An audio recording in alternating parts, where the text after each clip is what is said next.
Now it comes and gives you evil looks as it's dragging you to where you will be tormented. And this spirit of the presence looks just like you, though. Yes, our guardian angels present themselves before the Father in our form. So they'll be looking at you with terrible looks the whole time while dragging you into your final punishment. Read. And to thrust them still downwards. And to thrust them still downwards. So they're dragging you down the whole time. Go.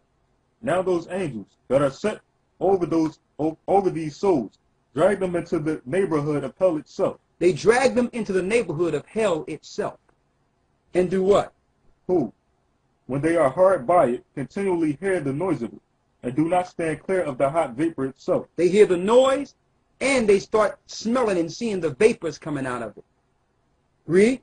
But when they have a narrow view of this spectacle, as of a terrible and exceeding great prospect of fire, they are struck with the fearful expectation of a future judgment. And as soon as they see it, they know that something is going to happen. A future judgment is coming down on them. Go ahead. And in effect, punished thereby, and not only so, but where they see the place, or choir of the fathers and of the just, even hereby they are punished, for a chaos. For a chaos. Deep and large is fixed between them. So there's a chasm or a chaos fixed between them. You have the righteous on one side and the unrighteous on the other. Righteous and unrighteous. Read on.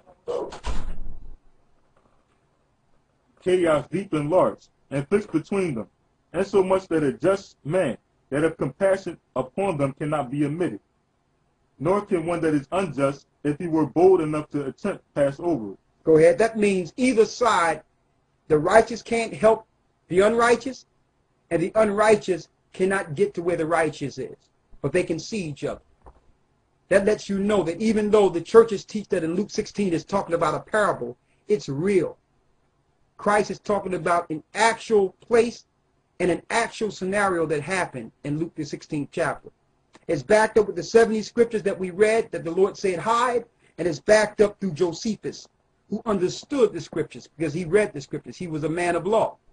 Read on. This is the discourse concerning Hades, wherein the souls of all men are confounded until a proper season. So they're confined until a proper season. Read on. Which God hath determined, when he will make a resurrection of all men from the dead. He will make a resurrection of all men from the dead. So not only will the righteous be resurrected, the unrighteous will be resurrected also. It tells you in Revelations 20 that the dead in Christ from the bosom of Abraham shall rise first. This is the first resurrection, for which the second death have no power. The second death is at the end of the 1,000 years when he raised the dead that are waiting in hell for their final judgment. One moment.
What verse you left off at? 5. 5? Let's finish it up. Read. When he will make a resurrection of all men from the dead. When he shall make a resurrection of all men from the dead. Read. Not procuring a transmigration of souls from one body to another. Read that again. Not procuring a transmigration of souls from one body to another. So Josephus here is telling the Greeks there's no transmigration of a spirit going from one body to the next. So he's right there telling you reincarnation does not exist. That's a ploy or trick that Satan used to make you think you have another life to fulfill so that he can have your soul now. So he'll make you think, listen, you're not finished. You can do what you want because you'll come back, knowing that he's tricking you for hell.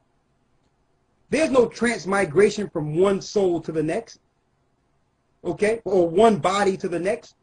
So if you know for sure that you only have one chance to get it right, what you going to do? You're going to follow the laws of the Most High. But if you think that you're going to come back over and over again, you can do what you want in your life.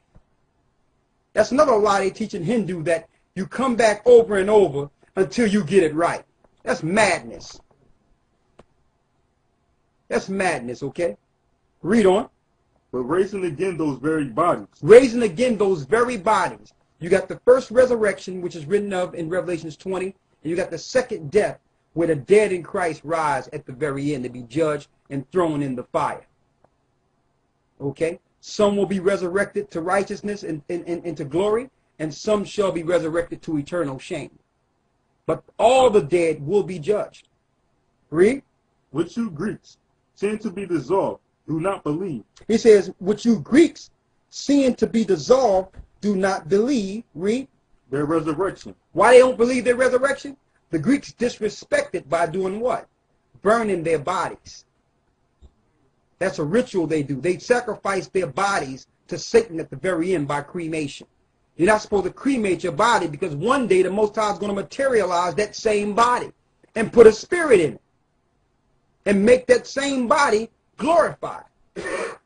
Christ's body wasn't cremated. Even Moses, Satan tried to take Moses' body when Moses died. And Michael had to contend with him.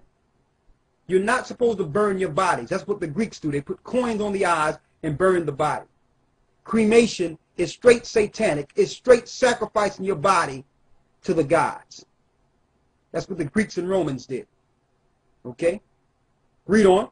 But learn not to disbelieve it.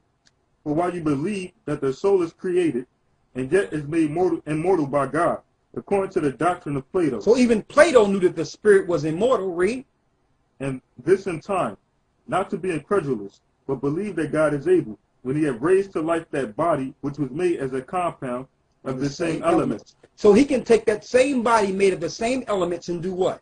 To make it immortal. He can make them same elements immortal. Okay? And some of these rich guys that get rich, they know that one day the bodies will be what you would call regenerated.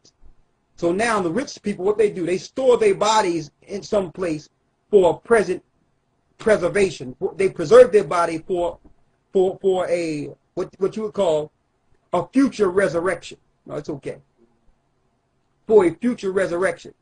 These rich guys think that if they store their body in a freezer somewhere, when the Masons and Satan take down the Most High, that Satan going to come and do something to their bodies and bring them back.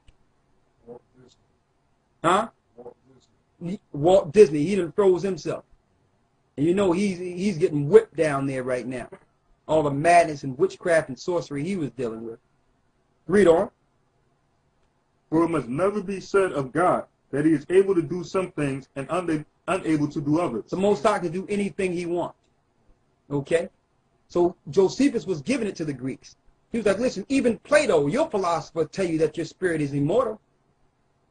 If your spirit is immortal, don't you think that he can take that same body and make that body glorified? That's what he did with Christ's body.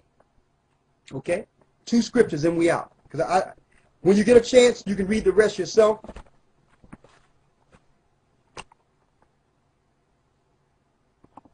I need you to go to Ephesians 4th chapter. Ephesians 4.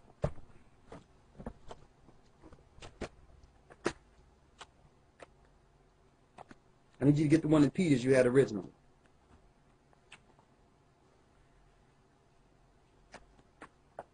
Ephesians 4.